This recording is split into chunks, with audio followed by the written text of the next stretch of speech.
হ্যাঁ, মা আসছি। এই তুমি একটু ফ্রেশ হয়ে ঠান্ডা মাথায় বসো তো, আমি একটু আসছি, হ্যাঁ? প্লিজ কুচুপু বড় আমার রাগ করে না। যাও তো। যাচ্ছি যাচ্ছি, খুল খুল। রাত তখন 11টার কাছাকাছি।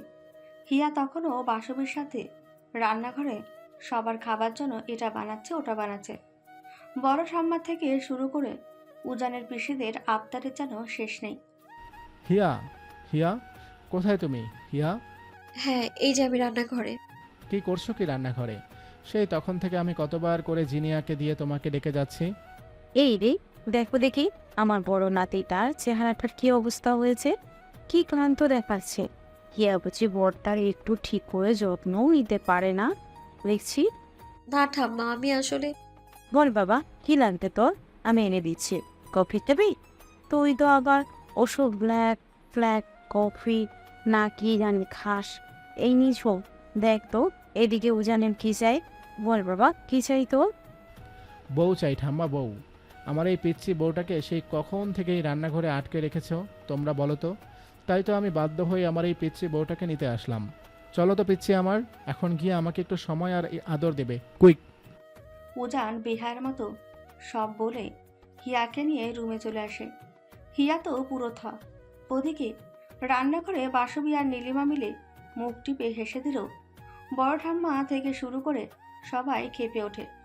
তুমি একটু আগে নিচে এটা কি করলে? তোমার মাথাটা কি পুরো গেছে উজান? যা করেছে বেশ করেছে। উজান, ওখানে সবাই আমাদের গুরুজন ছিল, তুমি সেখানে কি করে? কেন আমাকে আগলে বউ বউটায় পা দিকে তাতে করতে গেলে? আর ঠাম্মা যেটা করলো সেটা ঠিক। আমার কফি লাগবে না, কি লাগবে সেটা তোমাকে না বলে ওই সো কল্ড নিঝুমকে কেন বলতে গেল? হোয়াই? এই তো আজ মাথা ঠান্ডা হবে কি উল্টো, বরং মাথাটা আগুনের মতো গরম হয়ে যাচ্ছে। কি করি এখন আমি আমার এই বরটাকে নিয়ে? আচ্ছা শুনো না ঠাম্মাই তো, হয় না হয়, হয় না বলো আমাদের। আহ, বলেছে না হয় ওইভাবে। জানোই তো উনি আমাকে আগে থেকে খুব একটা পছন্দ করে না, তাই জন্যে। পছন্দ করে না বললে তো হবে না, ওনাকে পছন্দ করতে হবে। এ বাড়িতে থাকতে এসেছে, ওনাদের বলবা থাকার মতো যেন থাকে। না হলে আমি কিন্তু। তবে ঠাম্মা চাইছে নিজুমের সাথে তোমার আর একবার বিয়ে দিয়ে এ বাড়িতে নতুন একটা টুকটুকে বউ এনে তুমি চাইলে কিন্তু। হিয়া আর কিছু গোছাতে যাবে তার আগেই উজান হিয়াকে বিছানায় শুইয়ে দিয়ে হিয়ার উপর উঠে হিয়ার গলা চিপে ধরে। কি বলেছিলে আরো একবার বের করো তো মুখ দিয়ে। উম উম উম সকালে আমাকে এত রাগিয়েও শান্তি হয়নি না তোমার? তাই জন্য তুমি এখন আবার আমাকে। কি করছো উজান, ছাড়ো না। কাল যদি এদের সব কটাকে আমি বাড়ি থেকে না তাড়িয়েছি, মা ঠাম্মি আর তোমার জন্য চুপ আছি বলে ভেবো না এর চাইতে বেশি বাড়াবাড়ি হলে আমি তখনও চুপ থাকবো। নামো না আমার উপর থেকে। এরকম কাঠবিড়ালির মতো বসে থাকলে তো আমার পেটে ব্যথা লাগে। তুমি তো আমার কাঠবিড়ালি, ছোট্ট কাঠবিড়ালি। হিয়ার উপর থেকে নেমে হিয়াকে জড়িয়ে ধরে। এই জন্যেই তো এই পিচ্চি কাঠবিড়ালি তুলতুলে গালে তুমি আজ মেরেছো একটা জোরে ঠাস করে। খুব ব্যথা লাগছে। হ্যাঁ খুব। উজান একটা হাসি দিয়ে হিয়ার গালে একটার পর একটা চুমু দিতে থাকে। 17, 18, 19, 20। আরও চুমু দিতে হবে? আরো আরো ব্যথা এখনো কমেনি তো। ঠিক আছে। 23, 24, 36, 37, 38, 39, 40। উম, হয়েছে তো, আর লাগবে না, আর লাগবে না। কমেছে ব্যথা? ব্যথাই তো ছিল না। মিথ্যে বলে এতগুলো হামি নিলে? তো তবে রে আজ দেখাচ্ছি মজা। এই না প্লিজ, এখন না উজান, একটু পর কেউ খেতে রাখবে প্লিজ। শোনা বড় আমার এমন করে না। উজান পুরো শার্ট খুলে হিয়ার গায়ে পেঁচিয়ে ধরে। রাতের খাবারটা তো খেয়ে আসি প্লিজ। হুম, তোমাকে এখন ছাড়ছে কে? আ তুমি খুব অসভ্য হয়ে যাচ্ছ। খিদে পেয়েছে না আমার। খিদে পেলে পাক। আমি রাগ হচ্ছি কিন্তু। তো তুমি রাগ হতেই পারো, সো হোয়াট? হিয়ার পুরো মুখে চুমু এঁকে কি? আমি সত্যি সত্যি রাগ হচ্ছি কিন্তু। হ্যাঁ হও। হিয়ার পুরো পেট জুড়ে চুমু এঁকে আমি কিন্তু খুব রাগ হচ্ছি। উজান হিয়াকে উল্টে দিয়ে হিয়ার পিঠে চুমু এঁকে তোমার রাগের আমি জুস বানিয়ে খাবো, হ্যাপি? আ আমি আমি এবার রাগ করলে কিন্তু তোমাকে মেরে মেরে ভর্তা বানিয়ে দেব। সেই ভর্তা দিয়ে আমি খিচুড়ি রেঁধে খাবো, কি টেস্টি। লাগছে না ওসব কান না কামড়ে ধরা, কি অভ্যাস হয়েছে ইদানিং। চকলেট তো মানুষ কামড়ে কামড়ে খায় হিয়া পিচ্ছি। তুমি না আজকে থেকে আমার ভালো না। আজ থেকে তুমি আমার লুচুবর। নিজে তো সবার সামনে লাজ লজ্জা ভুলে না, যা নয় তাই বলো। এই তোমার জন্য আমাকেও একদিন। এই ছাড়ো, ছাড়ো না, লাগছে তো আমার। যাও, করতে হবে না আমাকে আদর। সবার প্রতি ওনার নজর, আমি একটু আদর করতে চাইলে ওনার যত বাহানা। হিয়া উজানকে আবার নিজের কাছে টেনে জাপটে ধরে। আমি রাগ করছি, আমার রাগ না ভাঙিয়ে উল্টো আমাকে রাগ দেখা হচ্ছে। কাল রাতে আর উজান হিয়াকে এক মুহূর্তের জন্য নিচে নামতে দেয়নি। বাসুবি এসে উপরে দুজনের জন্য খাবার দিয়ে কেটে দুজনে ঘরে বসেই খাবারটা শেষ করে। তারপর উজান হিয়াকে নিয়ে রাত 3টে অবধি বইয়ের দোকান সাজিয়ে হিয়াকে আদর যত্নভাবে ইচ্ছে মতো পরিয়ে ঘুম দিতে রাত 4টে। কালকে যে ওটিটা ছিল ওটা ক্যান্সেল হওয়াতে ডাক্তারবাবু আর একটু সুযোগ পায় তার পিচ্চিটাকে আগলে মন ভরে জড়িয়ে ধরে ঘুমানোর। দুপুর তখন 1টার কাছাকাছি। হিয়ার ঘুম অনেকক্ষণই ভেঙে গেলেও উজান তখনও হিয়াকে জড়িয়ে ঘুমে বিভোর থেকে উজান তার পিচ্চিকে এতটাই শক্ত করে আগলে ধরে রেখেছে যে হিয়ার পক্ষে এই শক্ত বেষ্টন থেকে বেরিয়ে আসা অসম্ভব। উজান প্লিজ ছাড়ো না, সবাই নিচে কি ভাবছে। ও উজান, আর কত ঘুমাবে? উজান প্লিজ।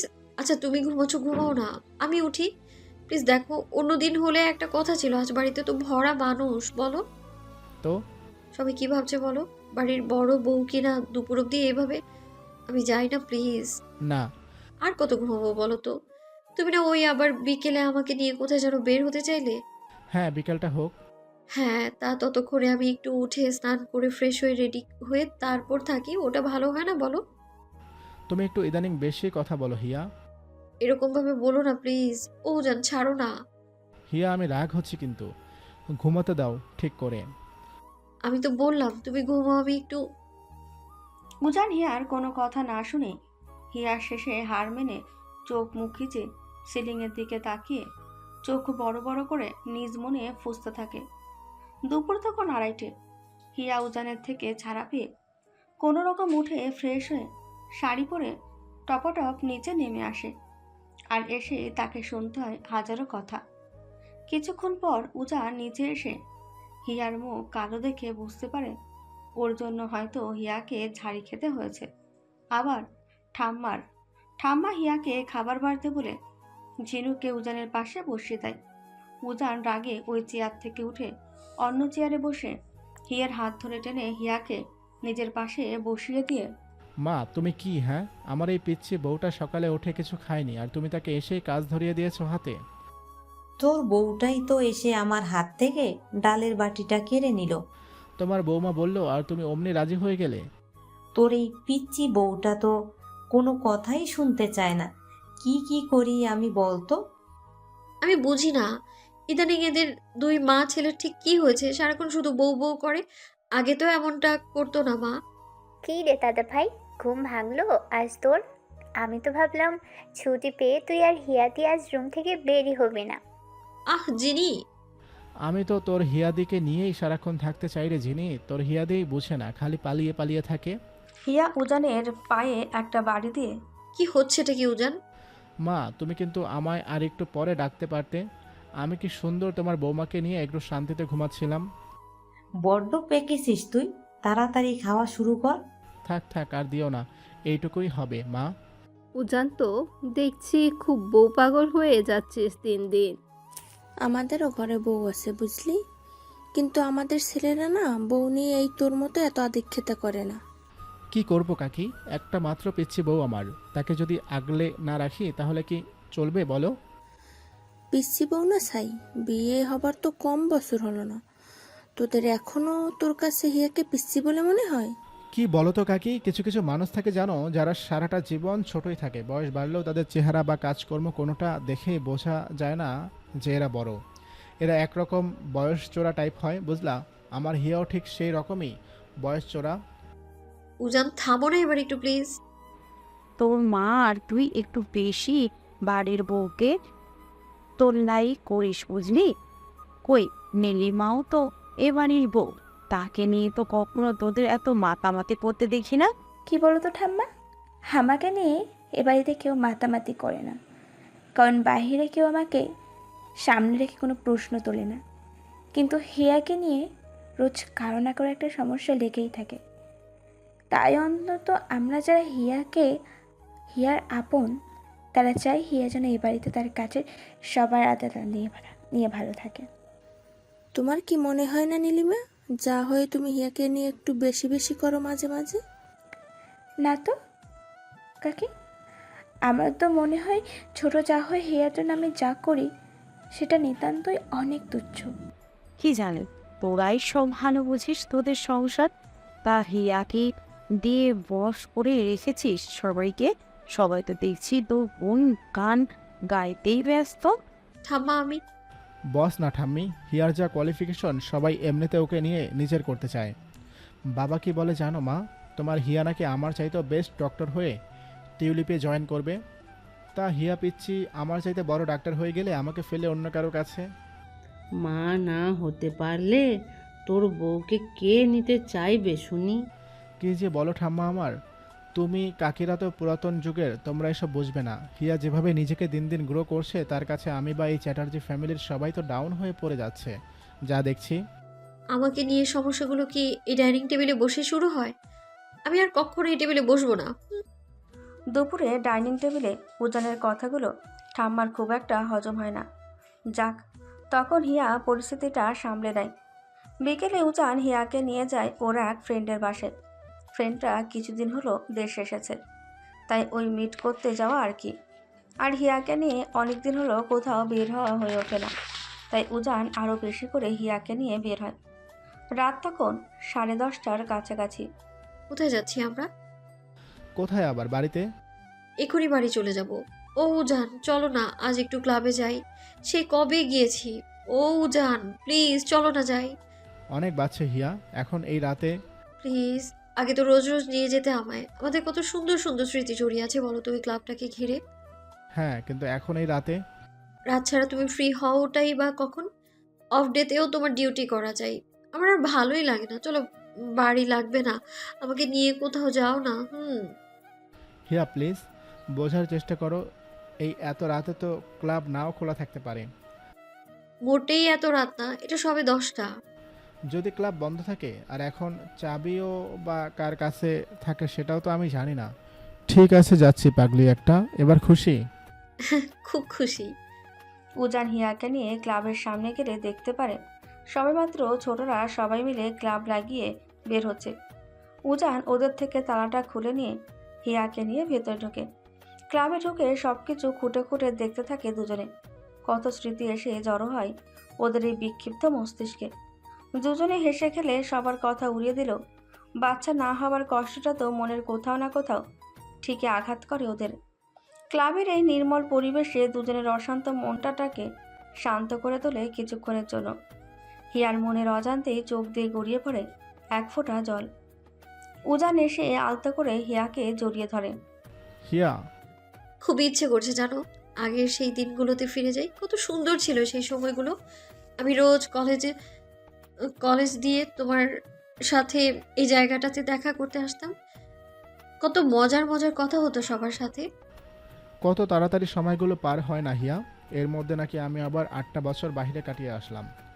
তাও ভালো ছিল, তখন ছুটিতে করে দেশে ফিরলে আমাকে এই ক্লাব থেকে শুরু করে কত কত জায়গায় তুমি ঘুরতে নিয়ে যেতে। আর এখন এখন তো ওই টিউলিপ আর বাড়ি, বাড়ি আর টিউলিপ। আর এর বাইরে পাই কোথায় তোমায়? ও এখন আমার দোষ? তুমি নিজে কি, আমি নিয়ে বের হতে চাইলে তো তোমার সময় হয় না, এটা কাজ থাকে ওটা কাজ থাকে। আজও কি বের হতে বলতে বলতে যখন রেগে গেলাম আমি, তখন ম্যাডাম বলে যাব। এখন বাড়িতে ঠাম্মারা এসেছে, ওদেরকে রেখে। আচ্ছা এখন চলো বাড়িতে যাই, এমনিতেই অনেক রাত হলো। ওইদিকে সবাই কি ভাবছে কে জানে। কেউ কিছু ভাবছে না। দেখি তাকাও তো আমার দিকে, এতদিন পর ক্লাবে এলাম, একটু আদর করব না? অসভ্য, কি করছো উজান? কেউ এসে যাবে। কেউ আসবে না, দরজা লাগানো। হ্যাঁ কিন্তু। চুপ। উজান হিয়াকে কাছে টেনে হিয়ার ঠোঁটে ঠোঁট ডুবিয়ে দেয়। কিছুক্ষণ পর লেহন খেলা শেষ হলে দুজনে ক্লাব থেকে বেরিয়ে পড়ে। ক্লাবে আসার বাহানা করাটাই আমার ভুল হয়েছে। ধুর, ভাগ্যিস এ সময়টা কেউ নেই, না হলে কি হতো, কে কি ভাবতো কে জানে। বেশি বকবক না করে আসো। উজান হিয়া দুজনে গাড়ির কাছে গেলে দেখতে পারে নিলয় উজানের গাড়ির সামনে দাঁড়িয়ে আছে। নিলয়দা, হেই, আমাদের উজানের পিচ্চি যে, কেমন আছিস? খুব ভালো। তুমি কেমন আছো গো? তোমাদের তো এখন আর দেখাই পাওয়া যায় না। উজান এসে নিলয়কে জড়িয়ে ধরে দুজনে দুজনের পিঠ চাপড়ে দেয়। তুই এই রাতে এখানে কি এদিক দিয়ে যাচ্ছিলাম, তোর গাড়ি দেখে দাঁড়িয়ে পড়লাম। হয়েছে তোর, কিছু বলবি? হ্যাঁ মানে? এত হেজিটেশন না করে কি বলবি বলে ফেল। আমার সামনে এত আমতামি করলে বিজনেসে ক্লায়েন্টের সামনে কি করিস তুই?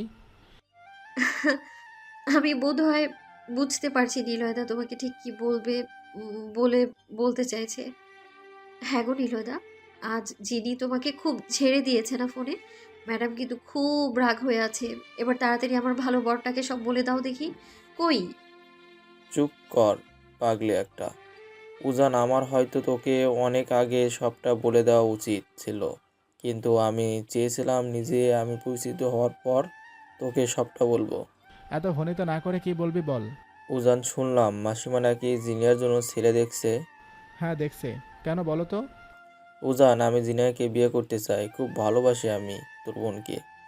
জিনিও আমাকে অনেক ভালোবাসে। অনেক দিনের সম্পর্ক জিনির সাথে আমার। তোরা জবে থেকে ওর জন্য ছেলে দেখছিস, মেয়েটা ভেতরে ভেতরে খুব ভেঙে পড়ছে উজান, কিন্তু সাহস করে তোদের কিছু বলতে পারছে না। উজান, আমি জানি জিনি তোর একমাত্র বোন। তুই চাইলেই এই কলকাতা শহরে বেস্ট কোনো ছেলের সাথে জিনিকে বিয়ে দিতে পারবি। তোদের যা আছে সেখানে আমাদের সব কিছু নিতান্তই অনেক তুচ্ছ, কিন্তু বিশ্বাস কর, আমি মন থেকে তোর বোনকে খুব ভালোবাসি উজান, খুব। জিনিকে ছাড়া আমার পক্ষে বাঁচা সম্ভব না। ও জান, তুমি চুপ করে আছো কেন? কিছু তো বলো। আচ্ছা নিলয়দা, নিখিলদা, অভিকদা, তোমরা তো এরা সবাই একসাথেই থাকতে সবসময়, বলো তোমার কি নিলয়দাকে কখনো খারাপ মনে হয়েছে বলো? আচ্ছা টাকা পয়সা থাকলে কি একটা মানুষ বেস্ট হয়? তুমি বোঝাও আমাকে, তুমিই তো বলো আমি নাকি তোমার জীবনে বেস্ট উপহার, তাহলে আমারও তো কিছুই নেই। আমি তো শূন্য হাতে তোমার জীবনে এসেছিলাম। তবুও দেখো তুমি কিরকম আমাকে তোমার বেস্ট পাওয়া বলো লাইফের। আর নিলয়দা কিসে কম বলো তো? দেখতে শুনতে তোমারই তো মতো রাজপুত্র দেখতে। এখন তো নিলয়দার বিজনেসটাও কত উপরে উঠে গেছে, নিজেদের বড় বাড়ি করেছে, আর কি লাগবে বলো তো? আর বয়সের যা একটু ডিফারেন্স আছে ওটা হয়ে যাবে মেকআপ। আমার আর তোমারও তো বয়সের কত একটা গ্যাপ আছে, ওতে কি কখনো আমাদের সমস্যা হয়েছিল বলো? ও জান, নীলদা সত্যি খুব ভালো ছেলে, প্লিজ তুমি রাজি হয়ে যাও না প্লিজ। আমার ফ্রেন্ড কীরকম তার সার্টিফিকেট আমার তোমার কাছ থেকে নিতে হবে না। হিয়া, যাও গিয়ে গাড়িতে বসো। আমি তো শুধু হিয়া, আমি তোমাকে গাড়িতে গিয়ে বসতে বলেছি। আর নিলয়, তুই এখন বাড়ি যা, আমি এ নিয়ে পরে কথা বলবো। উজান, আমি বললামই তো বাড়ি যা। হিয়া আবার নিলয়ের কানে ফিসফিস করে, ও নীলদা অত ভেবো না তো, আমার বরটা না একটু ওইরকমই। তুমি শুধু মাসিমাকে গিয়ে বলো বরণ ডালা সাজিয়ে রাখতে। আমি বরং জিনি ম্যাডামকে কি করে লাল টুকটুকে বউ সাজিয়ে দেওয়া যায় তার প্রিপারেশন নিই, কেমন? আমি এদিকে টেনশনে শেষ হয়ে যাচ্ছি, আর তুই মজা নিচ্ছিস। আজ 2 দিন পর ঠাম্মারা সবাই গ্রামে ফিরে যায়। বাড়িটা আবার সেই আগের মতো নিঃসুপ হয়ে ওঠে। তবু এই নীরবতায় আলাদা একটা শান্তি আছে। মা, হ্যাঁ মা, বল খাবি কিছু? এ সময় রান্নাঘরে এলি যে, কিছু দেবো বানিয়ে? না মা, কিছু খাবো না। কিছু বলবি? তোর চোখ মুখ এরকম শুকনো লাগছে কেন?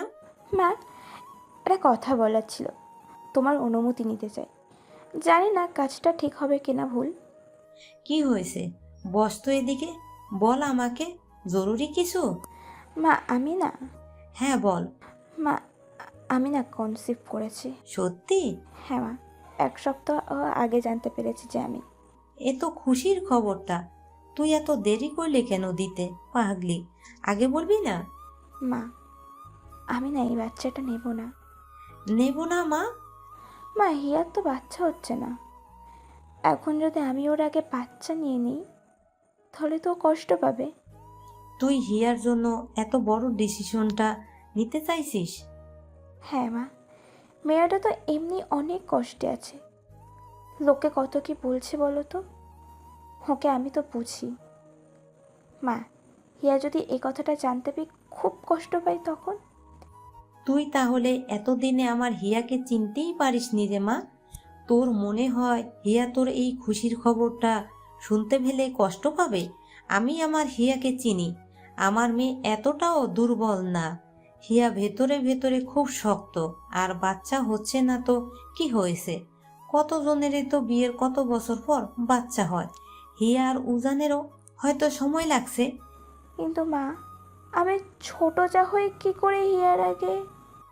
এমন সময় হিয়া বাসবীর এপাশে এসে বসে হাত বাড়িয়ে নীলিমার মাথায় হাত রাখলেই নীলিমা উঠে বসে। হিয়া, নীলিমা, এই তুমি আমাকে নিজের বোন, ছোট বোন বলে ডাকো? তুমি মা হবে আর আমি কষ্ট পাবো, এটা তুমি কি করে ভাবতে পারলে? না হিয়া, বোন আমার, বিশ্বাস কর, আমি সেই হিসাবে। আমি জানি নীলিমাদি, তুমি আমার কথা ভেবেই, কিন্তু তোমাদেরও তো বিয়ের 3 বছর হয়ে যাচ্ছে। বলো, এটা তো তোমাদের বেস্ট সময়, বলো, বেবি নেবার। তাহলে তুমি কি করে শুধু আমার কথা ভেবে এত বড় একটা ডিসিশন নিতে চাইছিলে? হিয়া, আমি না নীলিমা, আমি খুব রাগ করেছি এ ব্যাপারে তোমার সাথে। আমার তো ট্রিটমেন্ট চলছে, বলো, ডক্টর তো বলেছে রেজাল্ট আসতে সময় লাগবে। তো লাগুক না সময়, ততদিনে বাড়িতে একটা নতুন অতিথি আসলে বাড়িটা কত আনন্দে ভরে উঠবে বলো তো। আর তুমি কি মা? এই দেখো, আমি আবার কি করলাম? কি করলে মানে? নীলি 1 সপ্তাহ পর খুশির খবরটা জানালো, আর তুমি ওকে না বকে ওকে কোলে করে নিয়ে বুঝিয়ে যাচ্ছ আমি কত শক্তিশালী নারী। এটা তুমি চরম ভুল করেছো। চরম মানে চরম, খুব খুব খুব। দেখলি তো কি বললাম তোকে? হিয়া আমার সংসারে 10 বছর হয়েছে আসছে, আর আমি আমার মেয়েকে চিনতে ভুল করব? ওসব চেনা জানা বাদ দাও তো। এখন তোমার শাস্তি হচ্ছে যে তুমি এখন রাতে বাড়ির সবার জন্য বিরিয়ানি বানাবা, স্পেশালি আমার জন্য। আর নীলিকে কি শাস্তি দেই আমি? কি দেই? নীলি আজকে আমাকে তার নিজ হাতে বিরিয়ানি খাওয়াবে, আর এটা হলো নীলির শাস্তি। বাসবী একটা শান্তির হাসি দিয়ে হিয়া আর নীলিমাকে ওর 2 কাঁধে আগলে ধরে দুজনের মাথায় স্নেহের চুম্বন এঁকে দেয়। যা, এই বয়সে ঠাম্মা হয়ে গেলাম তো এখনো একটা চুল পাকলো না। ধ্যার, তোরা দুজনেই আমাকে আর সমরেশকে বড় বানানোর জন্য দেখছি টেক্কা দিয়ে যাচ্ছিস। তুমি এই কথা বলে ঠাম্মি কি বলবে বলো তো? আজ 1 সপ্তাহ পর নিলয়ের পুরো পরিবার আজ চ্যাটার্জি বাড়িতে এসেছে বিয়ে নিয়ে পাকা কথা বলতে, কিন্তু জিনি এ ব্যাপারে এখনও কিছুই জানে না। হিয়া আর নীলিমা মজা করে জিনিকে কিছু জানায়নি। ওরা জিনির ওই মুহূর্তের এক্সপ্রেশনটা দেখতে চাইছে আর কি। সব জেনে শুনেও তোমরা কিরকম আমাকে জোর করে ছেলেপক্ষের সামনে এভাবে সাজিয়ে নিয়ে যাচ্ছ হিয়াতি? শোন, তোর যেটাতে ভালো হয় আমরা তাই করছি। তোর দাদাভাই নিশ্চয়ই ভেবেচিন্তে এই ডিসিশনটা নিয়েছে। তা নয় তো কি, তুই তো দাদাদের একমাত্র আদরের বোন। তোর ফিউচার হাজব্যান্ড কীরকম হবে না হবে এটা নিশ্চয়ই তোর থেকে ওরা ভালো জানবে। সত্যি কি দাদা ভাইরা জানে তাদের বোন কাকে নিয়ে ভালো থাকবে? শোন জিনি, একদম ছেলেপক্ষের সামনে এরকম মন খারাপ করে থাকবি না। ওরা কি ভাববে বলতো? নিশ্চয়ই ভাববে আমরা মেয়ের অমতে গিয়ে বিয়ে দিতে চাইছি। ভাবাটা কি ভুল হিয়াতি? সত্যি তো এই বিয়েতে আমার কোনো মত নেই। মত নেই বললেই হলো? আগে তো ছেলেটাকে দেখ, ঠিক করে কথা বল, সামনাসামনি এমনও তো হতে পারে তোর ছেলেটাকে খুব পছন্দ হয়ে গেল। একজনকে মন থেকে ভালোবেসে অন্য কাউকে শুধু এক টাকায় ভালোবাসে যায় নীলিমাদি? তুমিও তো মেজদাকে কত ভালোবাসো, পারতে কি মেজদাকে ছেড়ে অন্য কাউকে এভাবে?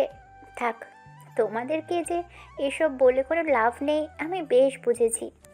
হয়েছে, ওসব মান অভিমান পরেও করা যাবে। এখন নিয়ে উঠে পড়, নিচে সবাই অপেক্ষা করছে তোর জন্যে। হিয়া, নেই, শাড়িটা আর একবার ঠিক করে দে। কি মিষ্টি দেখাচ্ছে বলতো আমাদের এই ছোট্ট ননদটাকে। কবে এত বড় হয়ে গেলি বলতো? নীলিমা আর হিয়া মুখ টিপে হেসে দিয়ে জিনিয়াকে নিয়ে নিচে আসলেই জিনিয়া ড্রয়িং রুমের পরিবেশ দেখে পুরো টাক্সকি খেয়ে বসে। বড় সোফার একপাশে বসে আছে নিলয়ের মা বাবা আর নিলয়ের বড় বোন আর হাজবেন্ড। সাথে রয়েছে তাদের ফুটফুটে 5 বছর বয়সী এক ছেলে। তাদের সামনের দিকে সোফায় বসে আছে উজান, বিহান আর সমরেশ। বাসবে সবাইকে চা হাতে দিয়ে সমরেশের পাশে এসে বসলো। ওই তো ওরা এসে গেছে। কিরে, কখন না ডেকে পাঠিয়েছি তোদের? এত সময় লাগে আসতে? আরে মা, একটু তো সময় লাগে নাকি? কি মাসিমা, তোমার হবু বৌমাটাকে কি রকম সাজিয়ে দিলাম বলো তো আমরা 2 যা মিলে, বলো তো দেখি। হিয়া গিয়ে পাশের সোফায় জিনিকে বসিয়ে দেয়। তারপর হিয়া আর নীলিমা মিলে জিনির দুপাশে বসে পড়ে। কথা চলে 2 পরিবারের মধ্যে। এদিকে জিনি তো পুরো শক। ওকে যা সব কথা জিজ্ঞেস করা হচ্ছে, বেচারি ঢোক গিলে গিলে তার উত্তর দিয়ে যাচ্ছে। কিছু জিনিস মাথায় ঢুকছে তো কিছু জিনিস আবার মাথা থেকে বেরিয়ে যাচ্ছে। কী রে, কীরকম দিলাম? তার মানে তোমরা আগে থেকে সব জানতে? তো তুই কি ভেবেছিস তোর অমতে কি আমরা তোকে সত্যি সত্যি অন্য ছেলের সাথে বিয়ে দিয়ে দেবো? কিন্তু নীল তো আমাকে এ ব্যাপারে কিছুই বলেনি। নীল? হিয়া, আমাদের বোনটা তো দেখছি তার হবু হাজবেন্ডকে আদর করে নীল বলে ডাকছে। আসলে কি বলতো, নীলয়দা না এই ব্যাপারটা জানে না। আসছে তো কিছুক্ষণ পর, দেখবি বেচারা আমাদের নীলয়দার মুখটাও কিরকম বাংলার পাঁচ হয়ে যাবে। হিয়ার কথা মতে কিছুক্ষণ পর তড়িঘড়ি করে নিলয় অফিস থেকে উজানদের বাড়িতে আসে। কেন ওর বোন ফোন করে ওকে জিনিদের বাড়িতে ডাকলো ভেবেই বেচারার গা কাটা দিয়ে উঠতে থাকে। উজানদের বাড়িতে এসে নিলয়ও জিনির মতো শখ খেয়ে বসে। উজান নিলয়কে ওর পাশে বসিয়ে দেয়। শুরু হয় আবার বড়দের কথাবার্তা। তোরও আমার মতো একটা পিচ্ছি বউ চাই, সেটা আমাকে আগে বললেই পারতি।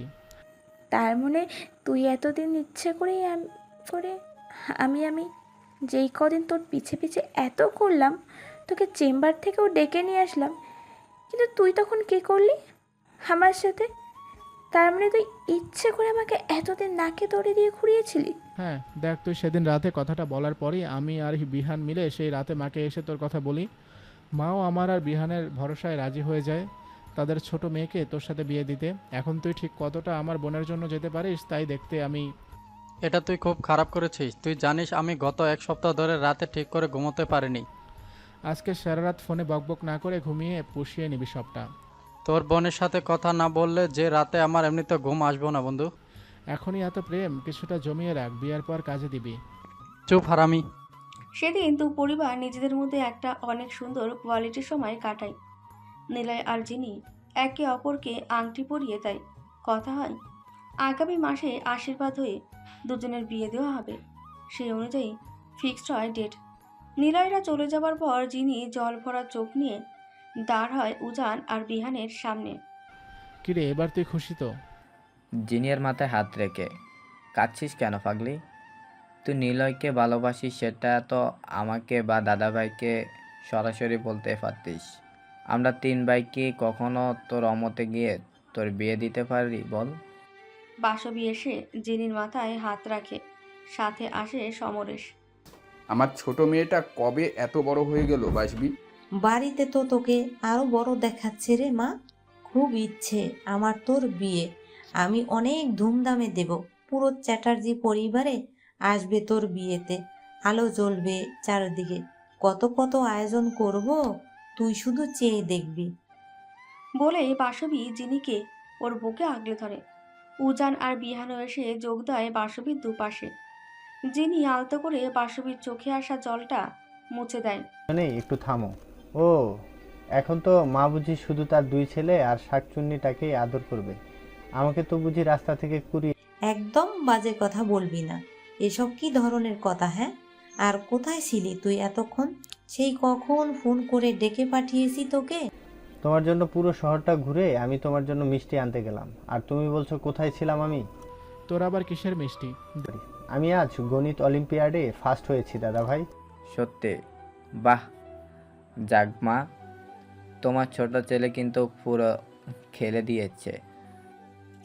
পাবলো এসে ওদের চারজনকে জড়িয়ে ধরে। দাদা ভাই, তা মা নিলয়দা তোমার এই মাথা মোটা ফেলটু মেয়েটাকে বিয়ে করতে রাজি হলো কি করে বলো তো? মা দেখো না, দাদা ভাই আবার আমাকে ফেল্ট বলছে। বলতে দে ওকে, তুই তো আমার সোনা মা হোস। হ্যাঁ হ্যাঁ নীলিমাদি, বুঝলে এখন তো মার ছেলে মেয়েরাই মার সোনা মা, ভালো মা হয়। আমরা তো বাড়ির বউ, আমাদের কি আর কেউ ওসব বলে ডাকবে না কি বলো তো? তাই তো দেখছি হিয়া সবাইকে পেয়ে তো দেখছি মা আমাদের এই 2 মেয়েকে আজ ভুলে গিয়েছে। তা মা, আমরা বুঝি শুধু নামেই তোমার মেয়ে? আমাদের 2 বৌমাকে তো তুমি ওখানেই ডাকছই না। কথাই বলবো না আর কারোর সাথে। তোমার 2 বউ কেমন হিংসুটে হয়েছে দেখো মা।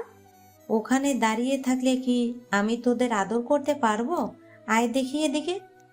হিয়া আর নীলিমা দৌড়ে গিয়ে গোল হয়ে বাসবীকে আগলে ধরে। তা আমার কর্তা মশাই, আপনি কি দাঁড়িয়ে দাঁড়িয়ে আপনার ছেলে মেয়েগুলোর কাণ্ড দেখবেন না? আপনিও যোগ দিবেন সবার মাঝে। পরে কিন্তু বলতে পারবেন না আমি আপনার ভাগ আদরটা কম করে দিয়েছি। সমু না বললেও আমি কিন্তু ঠিকই বলবো। আমার বৌমা, তার এই ছেলেমেয়েগুলো তাদের এই বুড়ো ঠাম্মিকে রেখে একা একা নিজেদের মধ্যে আদর দিয়ে যাচ্ছে।